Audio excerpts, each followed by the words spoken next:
Hello and welcome to another Faith, Philosophy and Life with me, Mr. Shelton. Today, I'm thinking about The Good Place. Yes, I'm talking about the Netflix series that some of you may have seen, and if you've not seen it, without giving any spoilers, it's a story about how a bunch of misfits try to fit into what they believe to be heaven, or the good place as they refer to it. Today we're going to be thinking about what Jews believe what heaven is like, and actually their understanding of heaven and a Christian understanding of heaven are very, very different. And not all Jews even believe in the idea of heaven either. So what we're going to do today is we're going to look at something called Olam Ha Ba, the world to come as it is known.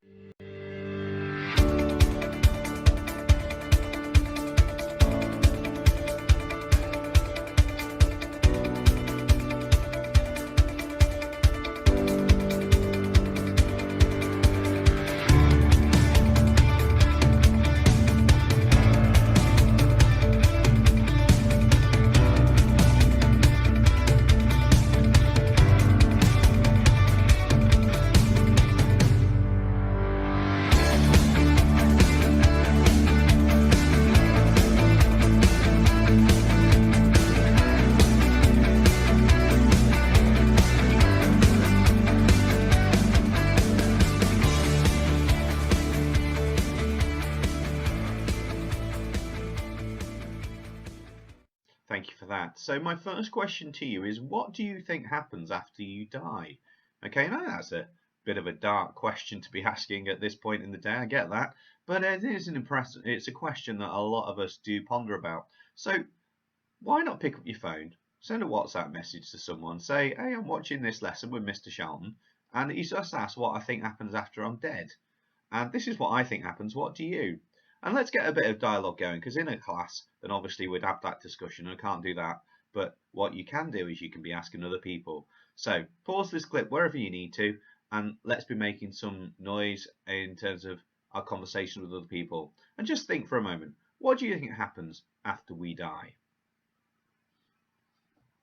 Okay, so this is our title today, which I'd like you to write in your books or in your notes, which is What Happens After Death. And we're going to consider the various beliefs that Jews have about death and belief in the afterlife as well. So our literacy objective is to extract information from text. So our title, What Happens After Death. So just get that down in your books or your notes. So a good outcome would be if you can explain two beliefs that Jews have about life after death. Great outcome if you can start to compare different beliefs that Jews have about life after death, saying which they are similar and why or why not. And even better if you can use some specialist terms to support your answers correctly. And you can just see over my shoulder there that we're looking at the value of hope as well. That's one of my school values, but it is equally a value which should be dear to all of us. During today's session then, we've got a media clip to watch, there'll be a worksheet, and then we're going to look at a spiral of belief, look at some exam questions or some big questions, and then do me a give me 5 activity to conclude with. So without any further ado, I've got a couple of clips to show you which I found on YouTube. These are really good clips to explain what Olam Ha Ba is, and then we'll return to me and look at some other things. So over to you, random YouTube clip, go.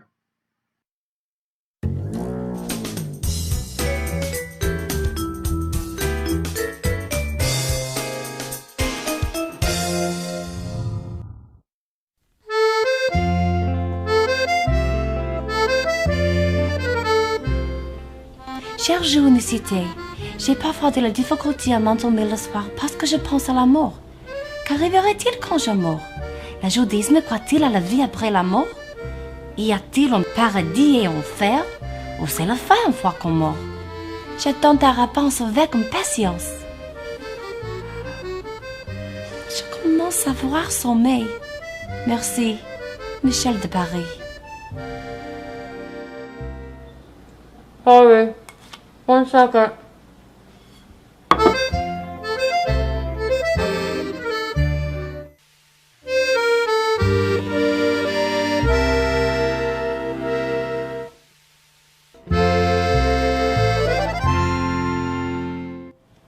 Sorry about that. I was just suddenly overcome with the urge for a croissant. Yes, Michelle, Judaism definitely believes in life after death, but it's like nothing you ever heard about before. For us, heaven and hell is actually the same place, called Olam Ha Ba, or the world to come. And although I can't tell you about it from personal experience, this parable might help you better understand it. Imagine the symphony's coming to town. 1 second. Imagine the symphony's coming to town, and you just happen to love classical music. You decide to take advantage of this great opportunity, and in the weeks leading up to the concert, you listen to every song that will be played over and over again, increasing your appreciation. The big day finally arrives, you get to the concert, and it's amazing. Every note, every chord is sweet and beautiful and sheer ecstasy to you.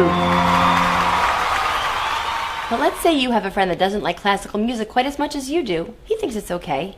He listens to your CD a couple times. Big day comes, he gets to the concert and generally likes the music, but you do catch him checking his watch every now and again.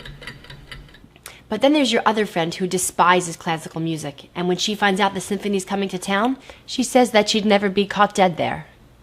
But the thing is, you're all dead, and you're in that concert forever. So what does this all mean? The same experience could be blissful to one person and torturous to another. Just replace the concert with basking in the presence of godliness. For the person who spent his life doing good things that brought him close to God, we call them mitzvos, basking in divine light is an incredible experience. For the person who is basically good all around, but didn't specifically try to connect, the experience will be fine, not particularly good or bad. But for the person that hated and did everything in opposition to mitzvos during his lifetime, for someone like this, being so close to the source of such light will be a very painful experience. So I don't know about you, but until I get to the concert, I'm doing my best to increase my classical music appreciation.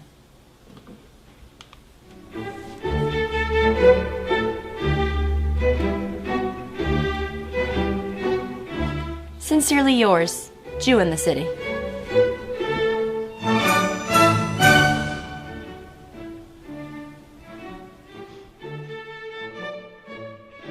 Okay, so thank you for watching that so attentively. I do apologise if you were offended by the French clip. I know it was very stereotypical, especially with the croissant and the hat, the beret. However, the content was excellent in terms of Olam Ha Ba. So apologies if you felt that was slightly irreverent. So far today, we said a good outcome if you could explain 2 beliefs that Jews have about life after death. Okay, so we've sort of started to explore the concept of life after death through those clips.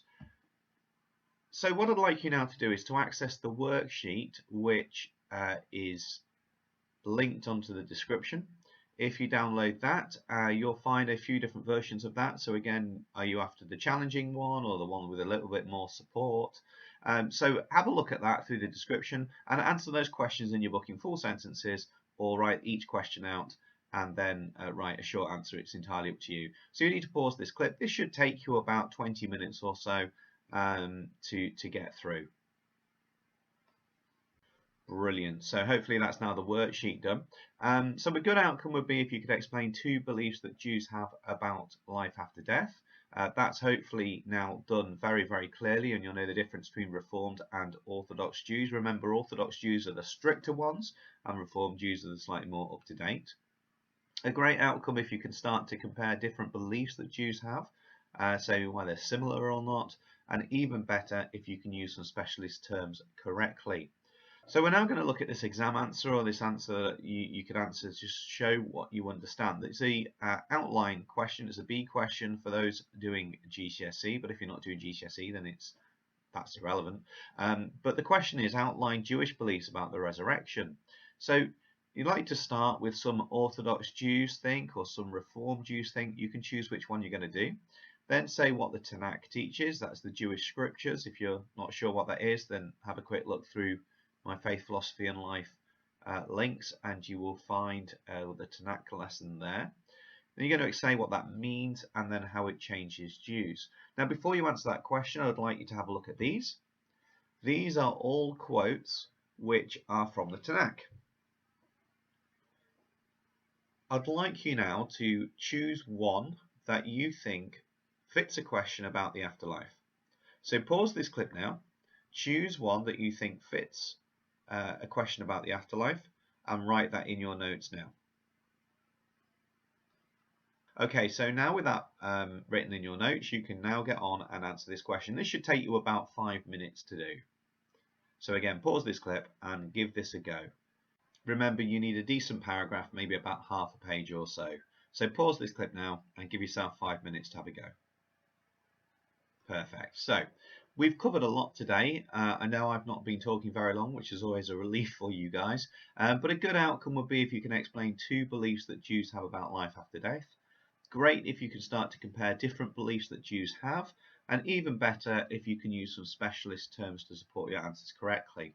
So in our final activity then, I'd like you to take your hand, and I'd like you, hello, there's my hand, and I'd like you to draw around it.